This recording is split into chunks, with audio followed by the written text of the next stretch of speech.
did prepare some good stuff to go over. And what I'll do is, let me just start off by asking, like, is there anything you're struggling with in particular with multiple offers? Anything you want to get out of this class? Well, I mean, I guess if there are any extra tips and tricks, I have, a set of clients that were like 0 for 8 at this point. Wow. They're Okay. obviously getting super frustrated.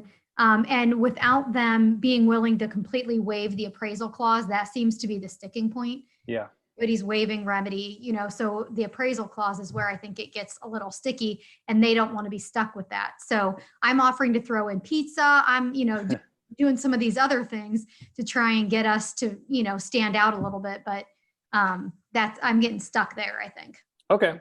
Yeah. And so like when I first got started in real estate, I had a really hard time with multiple offers. I mean, I was like, I would just lose every one of them. And I was always wondering, like, what are people doing that I'm not, that's getting them to win? And then with the experience, I've just learned a lot of stuff along the way. So I'll just jump in, and what we're going to start with is we'll start with dealing with buyers and multiple offers. And then I'm going to teach you as a listing agent some of the things that you could be doing too, to both help your sellers and to save you some painful mistakes I've made along the way too. Okay. So let me pull up my notes here. Okay, so what I'd like to start at is communications is always going to be key. I know that people have good communication skills, but some of the things that I'm doing, like if I'm going to a listing to show, and I already know like it's probably one of these listings, and that's going to get multiple offers. I'm calling the listing agent on the way just to see what activity they've had since it's gone live in the market. I've got some questions here I'll tell you to prepare with, but I'm communicating right after I leave too. So as soon as we leave and we want to feel like we're going to put in an offer, I'm going to communicate back and express that, because some listing agents, if they're not experienced, sometimes they get like 2 offers and they just go right ahead into like working those offers, and they've got a lot more showing. So, and sometimes they don't even follow up with you. Like you've just shown the house, and if you don't say anything to them, it might be too late by sometimes you get home and get your stuff prepared and start writing up that offer. And then you'll send it and they're like, oh, we just accepted an offer. And you're like, wait a second. I mean, it just went live, right? So just communicate with them before you go and right after you leave, and just to convey your intent. And then the other thing too is you have to communicate in a way that you're somebody that they want to work with. I talk to a lot of listing agents, and they get just badgered sometimes by buyer's agents that are getting really pushy. And they're in a tough spot too. I mean, if you're the listing agent and you've got all this interest surrounding it, they're getting it from both ends. And everybody wants their buyer to win, but some agents go way over the top. Like they'll meet, like sometimes even in an open house, I've heard where they'll just barge in an open house, they'll have an offer in hand, and they just say like, here, we've got an offer and we're only giving you a couple hours to respond. And it puts them in a really bad spot. So you just like, my first impression when I'm working with those listing agents is I convey empathy to them sometimes. So if I know they're getting a lot of offers, I said, hey, I know your life, this is going to be a rough weekend for you. But I do have to convey the seriousness of my buyer. And what I do too is I kind of sell both the buyer and the lender sometimes, meaning I'll tell them like, my buyer's seen enough homes that they know this is exactly what they want. So we just have to convey that they're not going to be one of these buyers that's going to have cold feet. And you'd be surprised from a listing agent standpoint how many offers come in that they've had no communication with the other agent. So they're kind of going in blind. So at least you start building that rapport with them and just make it, you're somebody who's easy to work with, you clearly communicate, and you just want a win-win deal. Let's see, my next notes are, okay, so put your best foot forward put your best foot forward, meaning a lot of times if there's no offers in yet and you're one of the first people to go in, a lot of it depends on the experience of your buyer and how well they know the market. Sometimes they don't feel what you're feeling, but you have to prepare them that there's probably going to be several offers coming in behind you. So it's not a time to get cute. Like you want to treat your first offer like it is your best and final offer, because there's going to most likely be a bunch of offers coming in behind you. What I also do is I use neighborhood data. So like I go in, if I know that it's going to be pretty competitive, what I want to look at is I'm going back through all the sold properties. And have you ever used like a one-line CMA? Oh yeah. Okay. So I'm looking at the one-line CMAs to see how many were sold over list price. And then I start going in and really analyzing, like in this particular neighborhood, what is the average that people are bidding up over list price? And that kind of gives me a gauge where it's going to fall in order to win that home. Is it 3%? Is it 5%? And share that with your buyers, and it gives them confidence knowing that A, they're not crazy for having to go way over, but B, like this is what it really takes to get a house if you really want it. So having those one-line CMAs, I send those to them, and they start getting a feel for like, okay, we see now where we have to come in if we want to win this. Let's see here. And then do you call, so when you call the listing agent, like normally, again, I don't know your level of experience, but some people just don't ask these questions. I'll just straight up ask them, like, how many offers do you have? Are any of the offers cash? When is the highest and best due? And then I'll just straight up ask them, what is the highest offer you have right now? Now, a lot of times they might say no, and that's fine. But some of them do have the ability to disclose, like, what is the top number? So it can't hurt to ask. Or I just ask them to play, like I kind of hint, like, do you have some really strong offers right now? And they'll be like, yeah, I have some really strong offers. So then you got to be really competitive. And then I'll just, be really, ask them again, the terms that what they're looking for. So I win a lot of multiple offers. It's not always about price. And I'm going to get to the appraisal thing because this is, I think, the best clause to use in a contract to help you win. But first off, what I ask for is I want to see what their closing possession is favorable to the seller. We've won a lot of multiple offers where we weren't the highest, but we could, sometimes the sellers need an extended closing. So they needed like for instance, yesterday I wrote an offer and they're building a house. Their house is not going to be done until August. So my people have the ability, they're month to month on a lease. I said, well, we can wait till August. And we can do a lease back if their house isn't finished in time. But I wrote in the contract, we are within the first 2 weeks, we're willing to negotiate a closing of possession term of the seller's choice in August, if should their house not be finished being built, because it's pretty early in the year. So that helps a lot when sellers don't want to be rushed out of their house, or they might need a suitable housing clause. So I asked them, have your folks found a house yet? Well, no, we're still looking. Okay, would it help if we wrote in a suitable housing clause for them? And they're like, oh yeah, that would help out a lot. So we actually give them an option. If your buyers have the flexibility, not all buyers have the flexibility, but they have the flexibility, definitely lean on that closing possession. Is huge. When it comes to appraisals, do you know what an appraisal gap clause is? Yeah. So that's something that really comes in handy. And I kind of have to coach some listing agents how the appraisal gap clause works, because you'd be surprised, not all of them know how that works. And they have to clearly communicate to a seller how it works.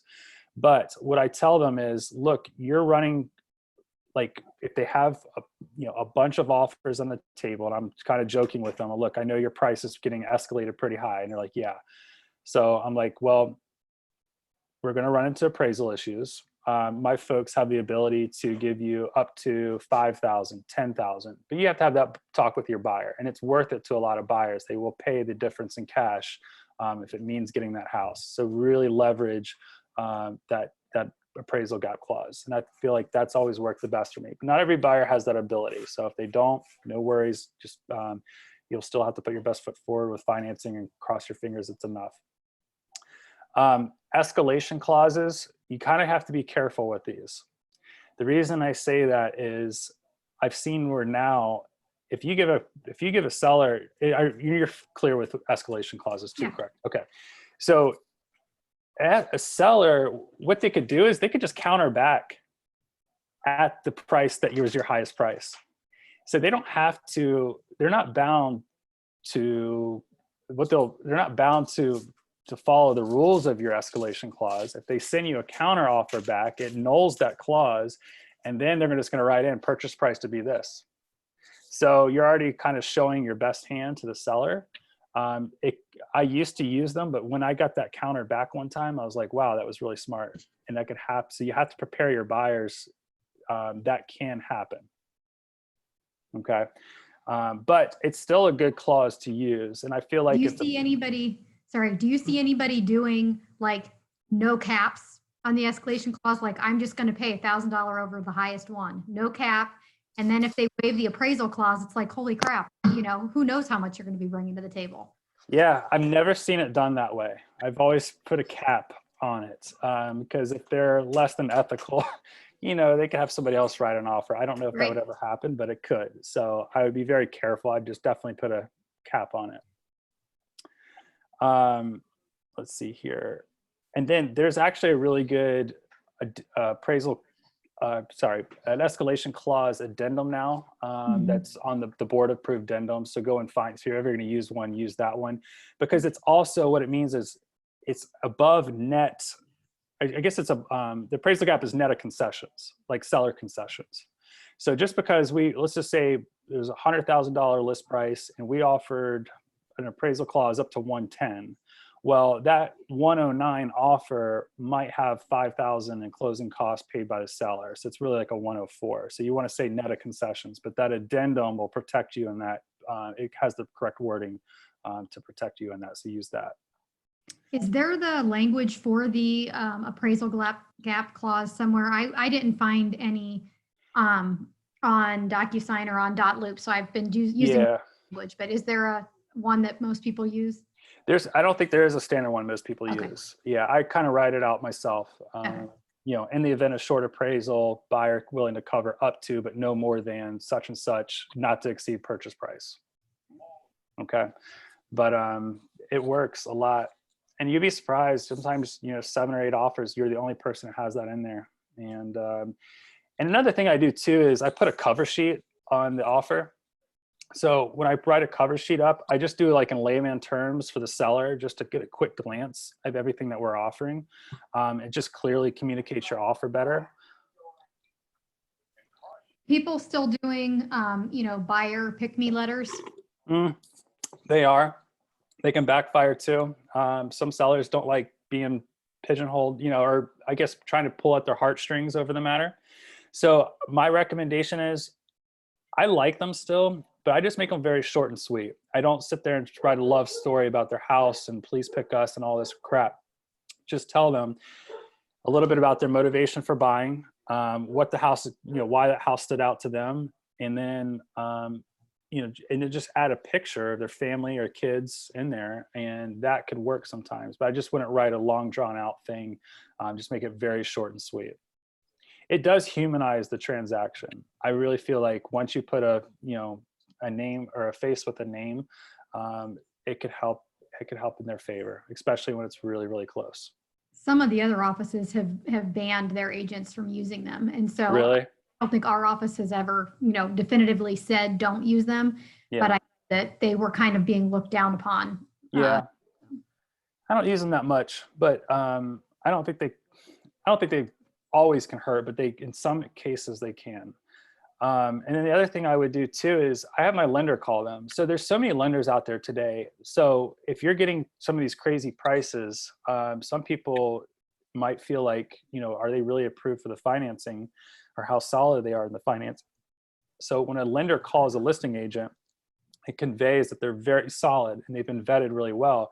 It makes the listing agent feel better about helping the sellers choose your offer, because they might not recognize your lender. I don't recognize a lot of lenders that come across me. So I think it really helps to have the lender reach out to the listing agent and just sell them on their financing.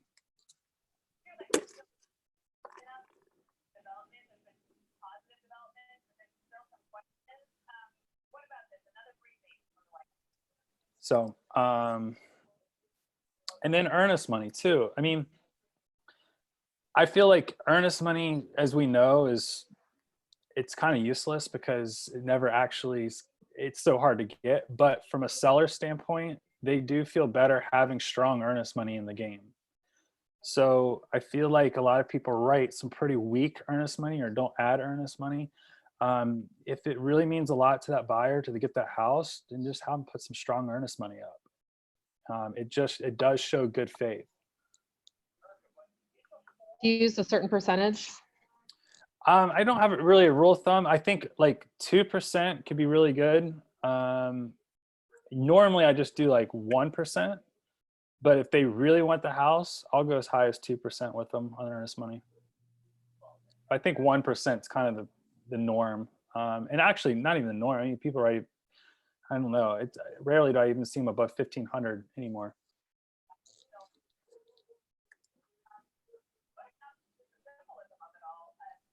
And then here's another thing. So I think it's really hard sometimes to convey to your buyer that you're going to buy it as is. And they're like, well, we don't want to do it, you know, as is. What if there's something that's really bad? And I always put it back on, I say this, I say, if there's something that comes up on the inspection report that these people have to disclose going forward to every other buyer, they're probably still going to work with you on fixing that matter because they're going to have to disclose it going forward. So just because we're saying as is, it doesn't really mean as is. And you have every right still to ask for a remedy.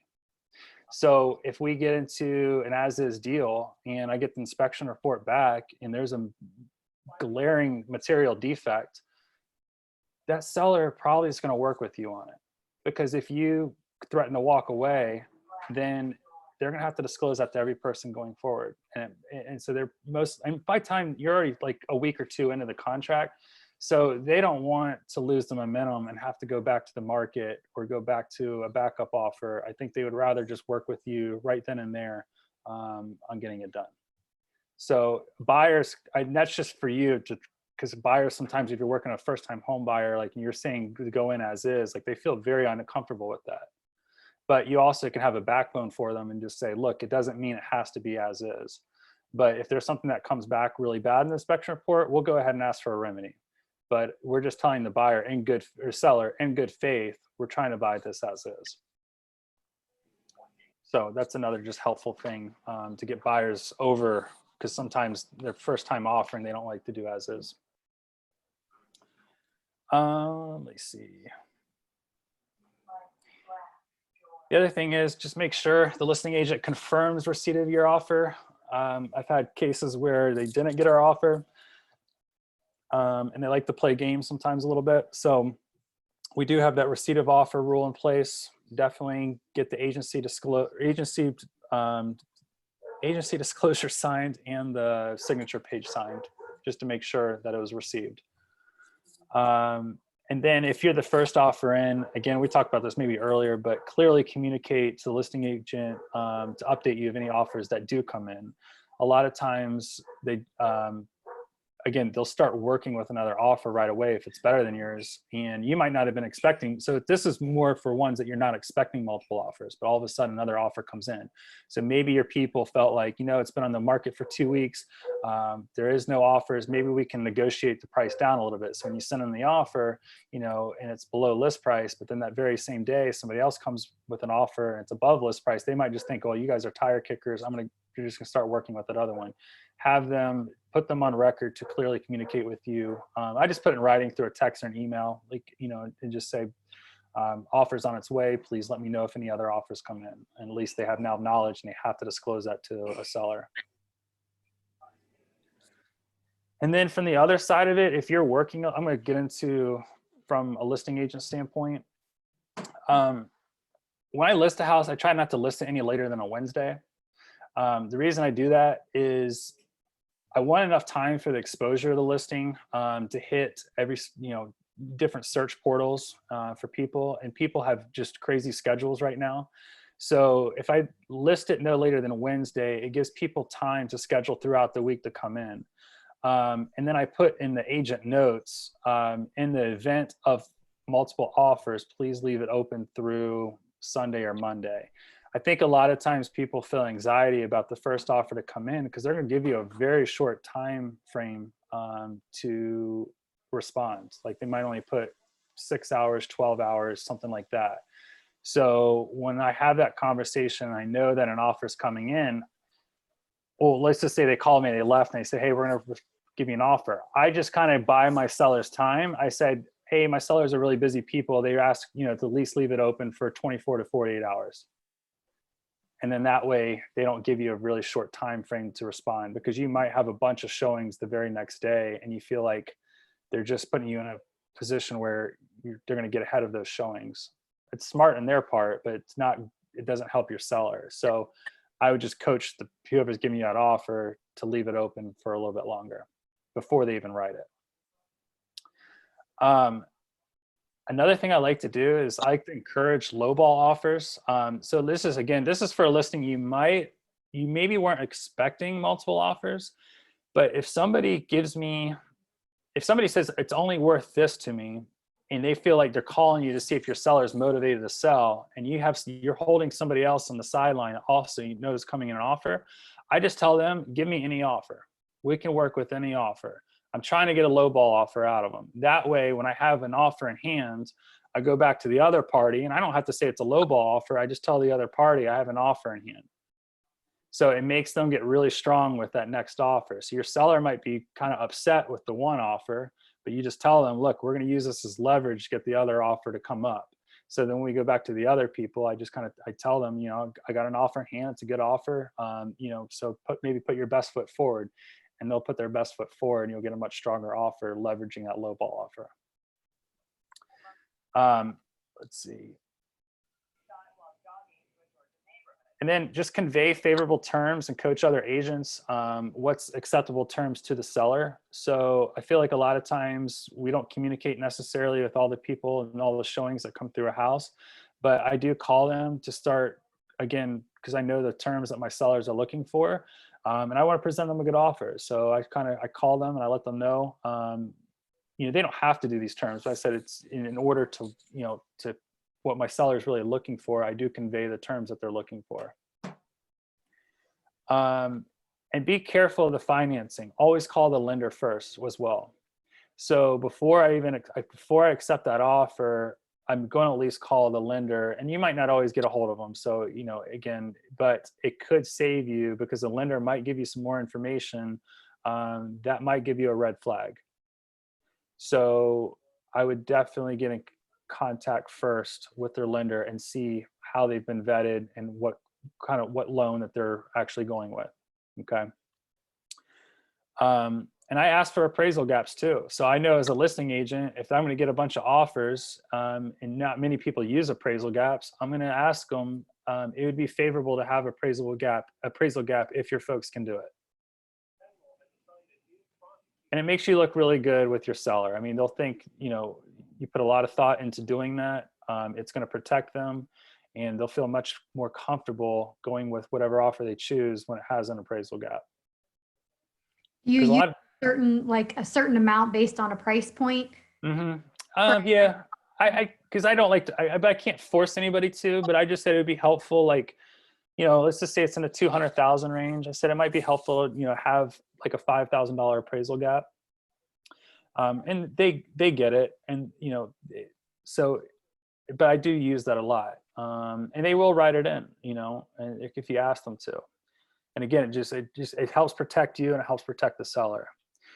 And then if we do get multiple offers, like we do create, you know, a net sheet. So I create a net sheet for each offer. And then sometimes I put it in, if we get a lot of them, I'll put it in an Excel file to sort through them, but at least attach a net sheet with each offer, because sometimes sellers, it's once you have home warranties and if they're asking for closing cost or, you know, all these different scenarios come in, like sometimes they don't really know how they're going to net, especially if people are writing in appraisal gaps and things of that nature. So, but now that I know, because it's happened to me, you know, if someone has an escalation clause, you can counter back now just at what their top number is, and they'll probably take it. And again, you'll look like a genius to your seller. So just say, hey, they're willing to pay this. I know it's an escalation clause. We don't have to, by countering and just saying the purchase price is such and such, then you've nulled that escalation clause. And well, the escalation clause specifically says that the seller will counter with the price and will provide the agreement that has been used to get it to that price. So it specifically says that the seller would counter. So I'm not sure how that, by them just countering, how it sets that clause, because it specifically says they will be countering with it. Okay. I haven't, let me see. It's in the addendum if you see. It is. Okay. I looked over that earlier. I haven't used an appraisal clause or escalation clause in a while. I used to use them a lot, and I just started going to, I again, I've worked with enough sellers who don't really like them. So I just started just going and making people put their best foot forward. Again, you don't Why want do to you think sellers don't like them? I've heard other sellers say, or agents say, we're not accepting escalation clauses. Why does somebody say that? because I feel like they're not putting their best foot forward. Again, they're trying to get it for the lowest amount they can. But if they are saying they're willing to go up to a certain price, well, why didn't you just put that price in the first place? So I feel like it's not terrible, but I don't know how you could be offended by it. Some people get offended by it. Again, people just have different emotions. But again, I don't play around I just don't play games with it anymore. I'm just going to tell them, like, put your best foot forward, like $1 more. You wouldn't be upset if you lost the house because you put your best foot forward, and just use that number. And that way, you have a clear conscience whether you win or lose, instead of losing and feeling like, well, we probably could have gone up another $3,000 or $4,000. So that's why I don't use it. And I think it shows better. I guess it shows better intentions when you put your best foot forward instead of saying, we'll only pay this. I think it's just, again, I'm not wording that really good, but again, I think it just shows better good faith if you put your highest price first and just leave it at that and let the chips fall where they will. Let me see. And then what I also do is what really helps is I'm really encouraging my sellers to get their house inspected first before we go to the market, because you're going to have all these multiple offers, and it's great to have them. But if you overlook something that's going to fall through during the inspection, and you lose all that momentum from that first week, because you only have that first week one time, and you might lose all that momentum. So if it's going to fall through, I just make sure it's not going to fall through because of inspection. And that way it gets your sellers to remedy things on their terms and not somebody else's terms. So I just like to get ahead of those problems, so we have a clean inspection, so we don't allow it to fall through because of that, because it would really suck to lose out on all that momentum that you got with those multiple offers. And then take a backup, like really encourage getting a backup offer, so you don't have to go through that pain of going back to the market. I think a lot of people get excited when they get a really good price for a house, but then they don't actually go and get a backup, and things fall through, as you know, more than we'd like to care to admit.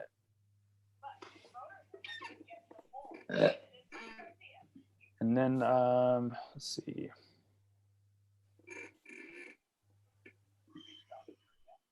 Also for cash, make sure they have their proof of funds.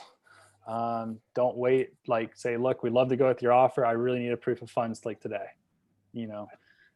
Again, it's too valuable to lose momentum when you have bunch of people bidding on a house. When you go back to the market, you're going to go back a little stale, and you're going to lose that momentum, and your sellers are not going to be happy. And then I like to keep everything in the same loop.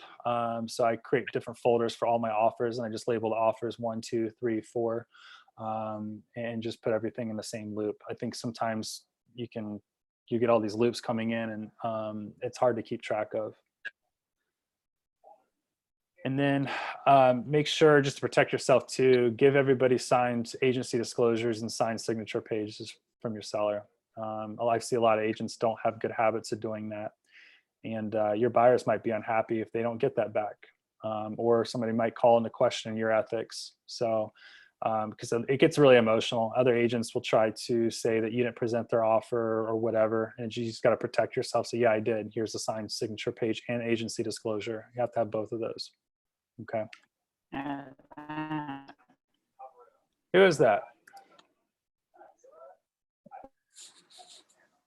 Is anybody else there? Anybody else have any questions? No? Okay. So tell me a little bit about, you've had 8, you said, was it 8 different offers with the same buyer? Yes, we're 0 for 8.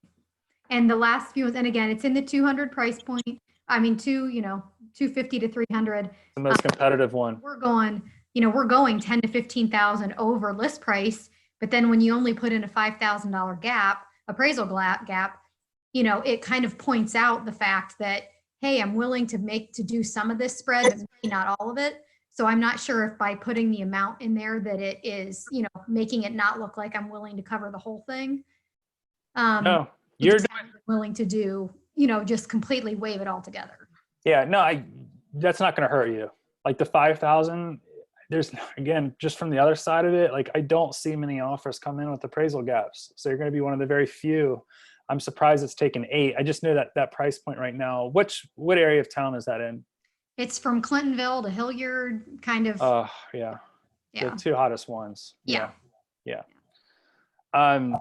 Hilliard right now, it's taking sometimes 20, sometimes up to 30,000 over list. I mean, That just makes me feel bad as the buyer's agent representing them to say, hey, you're going to be paying so much over list price and oftentimes more than I can justify via comps. Yep. But if you want it, that's what you have to do. But then it makes you feel like, okay, if they need to sell in 2 years, are you screwing them because they're going to be they paid the most in the whole area. Yeah. Sometimes, have you tried looking for like FSBOs? I haven't spent a lot of time on that now. Look for some FSBOs. They get way less traffic. So you got to keep all your options open. I found a couple of FSBOs where they didn't have many offers. It's totally different. If you can clearly communicate with that seller, you might have a better chance. It's just not going to get as crazy as these MLS ones. So it's harder to find. There's less FSBOs that are out there, right? So, but again, let your people know that you're working. I'm sure you're feeling stressed, that you feel like they might think you're not doing the greatest job. I know you are. It's just a really competitive market for them. Yeah. How is their morale right now?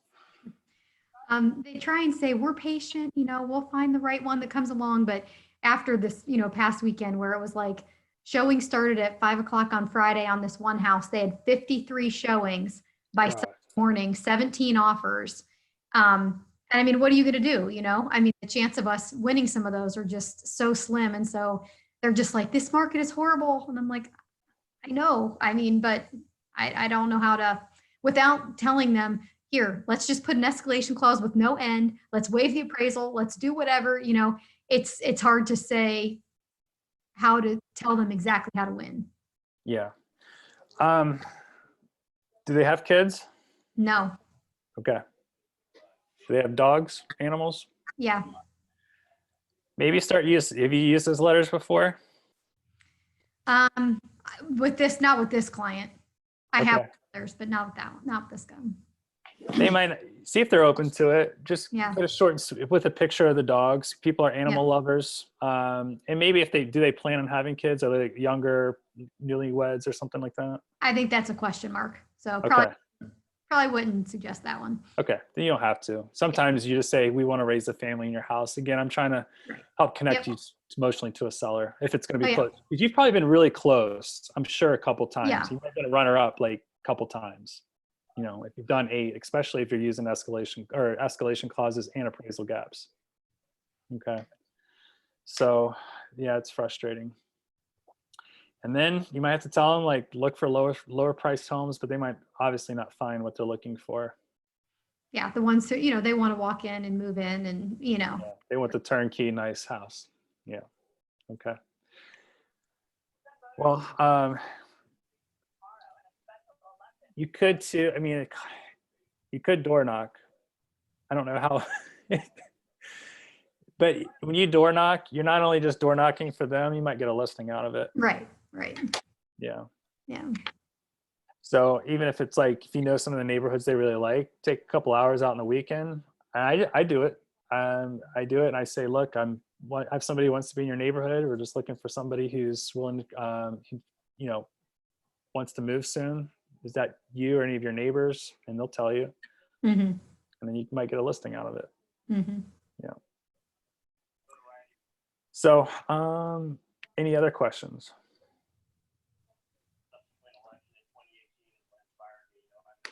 You're doing the right things though. You really are. I know it's frustrating. You're doing the right things though.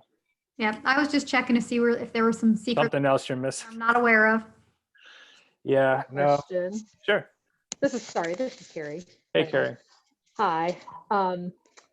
So you mentioned about having a pre-inspection or a pre-listing inspection. Yes. And I recall I went to a session with, trying to think of their name, Habitation Investigation. Yes. And they really promote the pre-listing inspection. I think they mentioned that if you have your sellers pay for that ahead of time, then they also provide a warranty then. So if anything is Yep. found, is that normal for inspectors, or do you find that, I don't know if any either of you work with them, or do you know any more information about that? Yeah, I know of them. I haven't worked with them before. I mean, they've inspected some of my listings, and then like even my inspector, he has one of those guarantees as well. It's called like a move-in guarantee. So if anything was missed, then they cover up to like $10,000. So and also, you can attach that inspection report to the MLS. You can share that with anybody, but you can say it's pre-certified, however you want to, put the language in there for. But I'm just really trying to get ahead of problems that are going to come up on somebody else's inspection. I just tell my sellers, like, it gives you the one chance to remedy things on your terms and not somebody else's. And we don't want to have somebody have cold feet over something that, because again, depending on how the inspector writes up those problems, like they can scare the crap out of a buyer over something that's really not that big of a deal. So we just don't even want to take chances with it. Just like it's a little insurance policy, but again, it gives you the best chance to get the best price for your home and have the least chance of it falling through, because there's just something that could have been fixed prior to going to market for it with. Yeah, I think theirs, if I recall from their session, like there was only around $200. Now I Yeah. know that's just the general home inspection, but Yeah, they do like what's called like a 7-point inspection or something like that, but they're just looking at the major things, like the big ticket items, and that's all you're really looking for. I don't care about like GFCI outlets and things of that nature, but you want to have like the roof, the HVAC, the plumbing, the electrical, the foundation, like just get those major things out of the way, make sure there's no underlying issues that are going to come up. Those are the things. So yeah, they'll probably give you like not a discounted rate just because they're only looking for the major.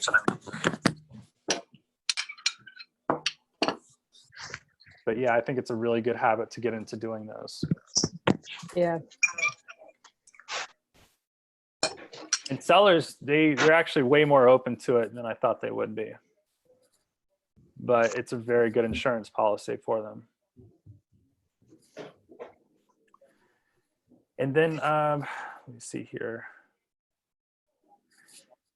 Yeah, I've covered a lot. I don't think there's anything else, unless you guys have any other, want to talk about anything else really. Oliver, I just joined on, and Sure. will it be taped so that I can rewatch it or watch it? Troy archives these, so he'll put these in the Facebook archive, and then you can actually it's like a YouTube. Isn't it a YouTube archive now? Yeah. Yeah, he has a YouTube archive of these videos, so he'll probably have it up within 24 hours. But we have time. Ms. Like, I could just go over everything with you that we went over. Is that what it says, Miss? Does it show Mrs. Ms. on there? It does. It's Yeah. Krista. Chris, okay. That's funny. That's my license plate. Oh, that's cool. Long story though. Yeah.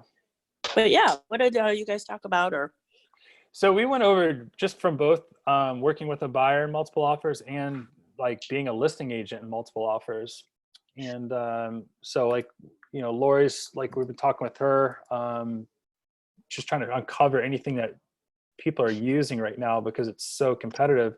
And kind of like I told her my secret weapon, but she's using it is like appraisal gap clauses. I feel like not many people are utilizing them, and they're so strong to help a seller feel good about netting what you're putting down price wise in a contract. Because they're getting a lot of these listings just get bid up to a point where you just know like they're really running a high risk of the house appraising. And I don't think so what did you say you do?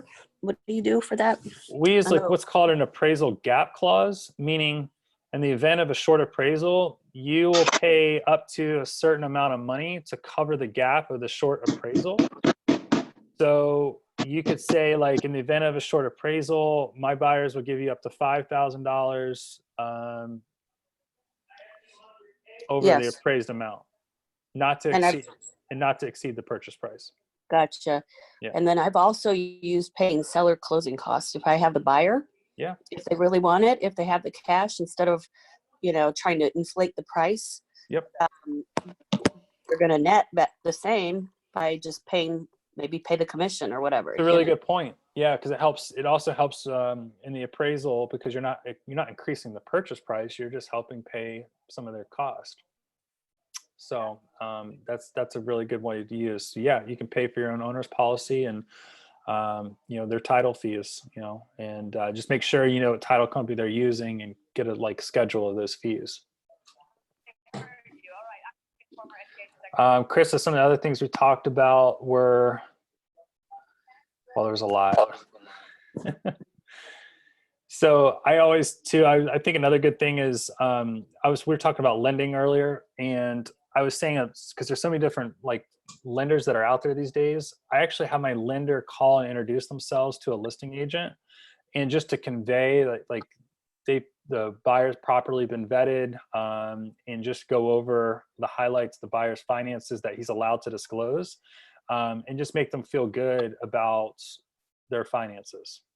Because if it's really close, let's just say you're just tied with somebody and you've heard from one person's lender and you don't recognize the other person's lender, you're probably going to go with the person who you talk to their lender, because you feel good about their finances based upon how the lender sold them. Right. No, I agree. Yeah. Yeah, and I don't get cute with home warranties. I didn't mention this earlier. A lot of times I'll pay for their home warranty, my buyer's home warranty, as a disclosed inducement. They might really want to write in that home warranty, and I know that gosh, a couple $100 can definitely sometimes be the difference of getting a deal and not getting a deal. So, and I want them to win too. I don't want to keep shopping them around, so I don't mind buying them a home warranty. I'll just say, look, if you really need it, I'll just put it as a disclosed inducement. I'm covering the cost of it.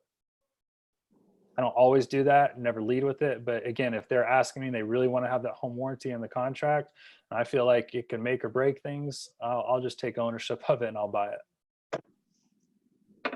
Yeah, that's a good point.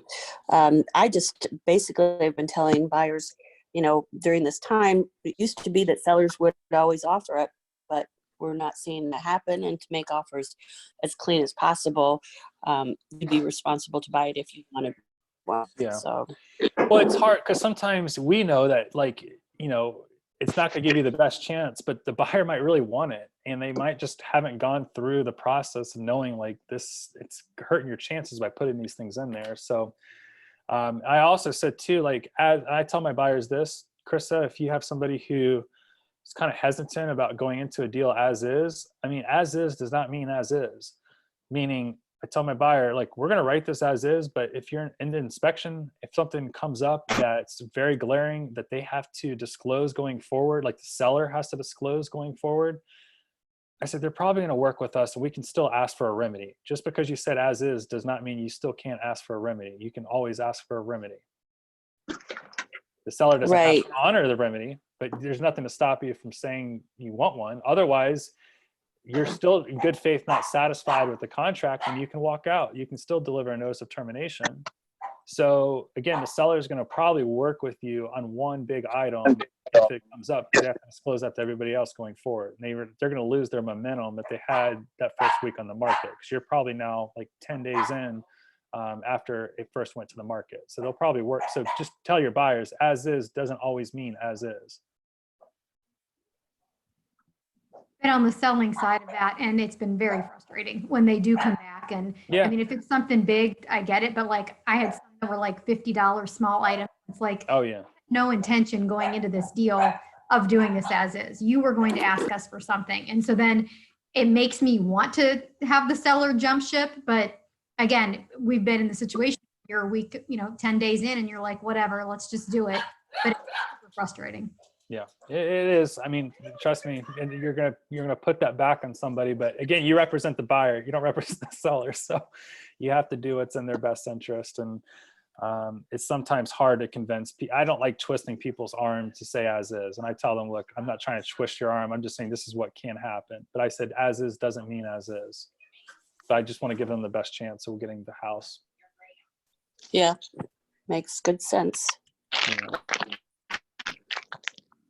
And then Yeah, Chris, go we ahead. had to get really creative, and I said the only buyer that you're going to that's going to beat you is the cash buyer, and that's exactly what happened on one that I wrote because I was very creative with all of the stuff that we're talking about here.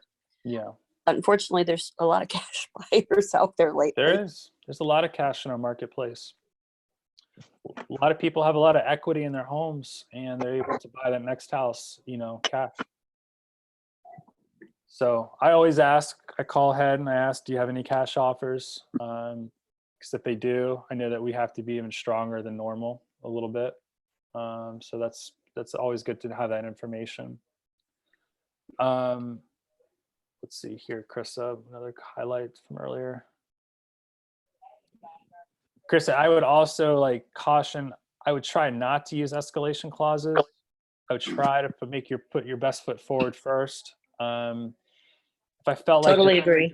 Yeah. Totally agree. Yeah.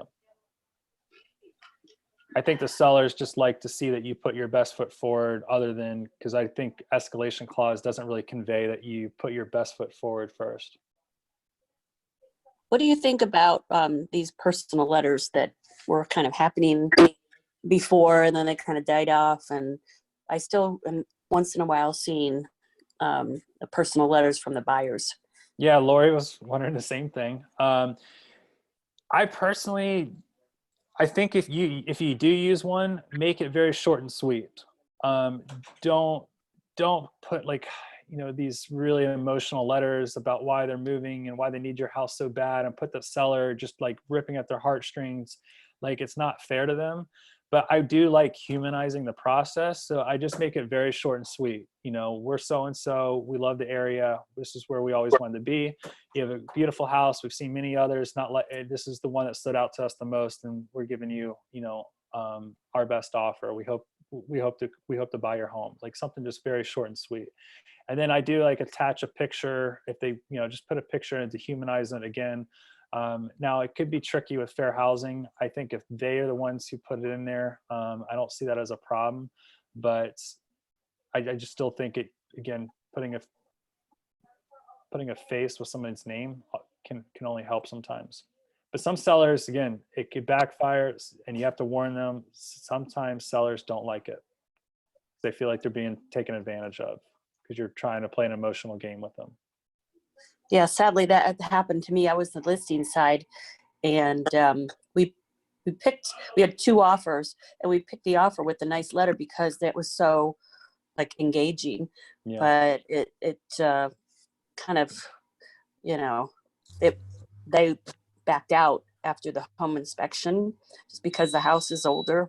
This was a deal last year, and so I don't do them. I haven't been suggesting them to the buyers, but I like how you were saying you like to humanize it, which makes sense. Yep. And I always I was saying to Lori earlier, I kind of play the empathy card with the listing agent because I know they're in a stressful spot. So I tell them, I know you got your hands full with this listing this weekend, but just please keep me updated, and just kind of, again, talk to them how stressful the market is, and just at least acknowledge from their stand, it's not easy being the listing agent either, because they get badgered so bad by I hear it's just terrible things that people do, just badgering them to get a home. They're not doing their buyers any favors, and they put a whole lot of stress on a listing agent, leaving very short offer acceptance terms, showing up at the open house, offer in hand, you need to take this, just really, really creepy stuff.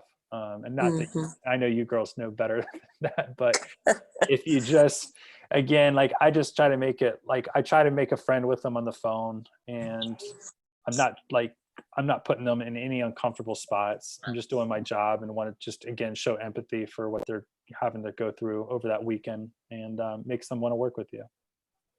So this is kind of off topic. I don't know if anybody is going to be doing in-person open houses. I did one yesterday, and I have a new listing coming up where I really would like to hold it open. What are your guys' thoughts?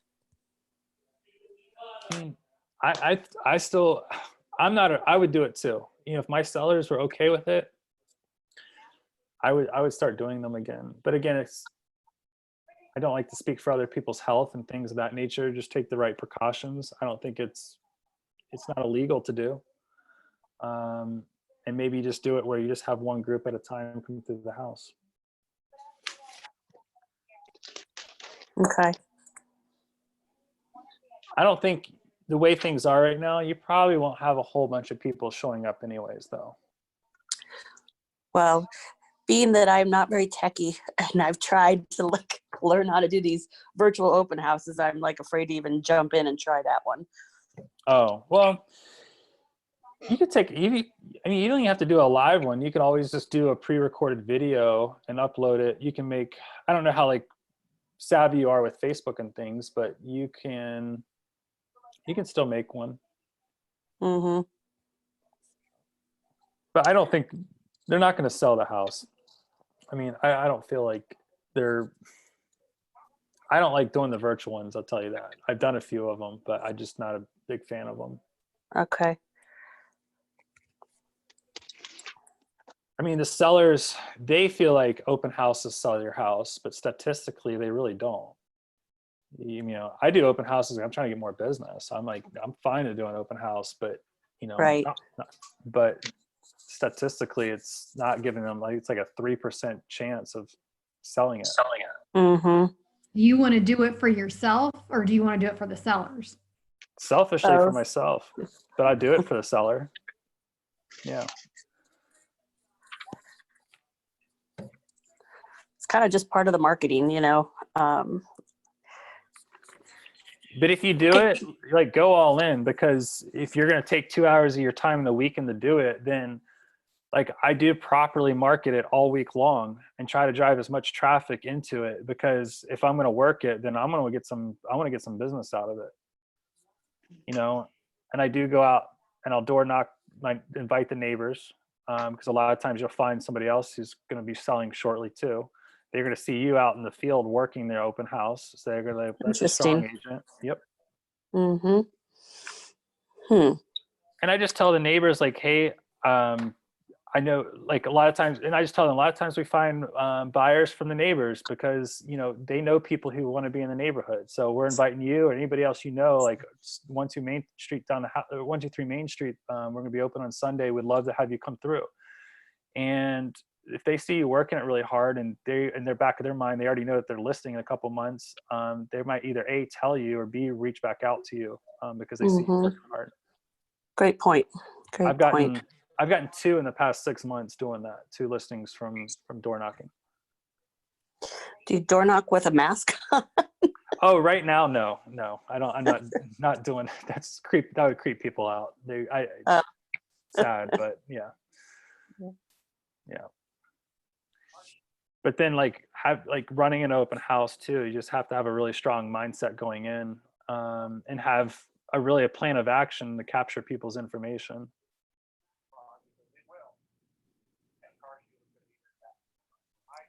Yeah, thank you for answering the off-topic questions. Oh, no problem. No problem. Kind of just miss being in that office, you know. I know. Did it open today? I think it opened last Wednesday. Did it? Oh, okay. I'm not sure actually. I'm not sure when they're going to start charging us back again. I'm not either. A normal way. Lori, do you work on a team or are you a solo agent? I'm a solo agent. Sale too? Cool. Yeah. Yeah, solo agents. That's what I am. Yeah. Yeah. All right, guys. Well, I think that's all I really had to share, unless there's any other off-topic things you'd like to talk about. I took some good notes. Thank you. Okay, yeah, thanks. cool. All right. Thanks for doing this, Oliver. Oh, you're most welcome. Yeah, catch the recording. We went over a lot of stuff too. We didn't get to talk about, but I think it's Sure. Yeah. Will do. All right. See you Thanks guys. again. Thank you. Bye.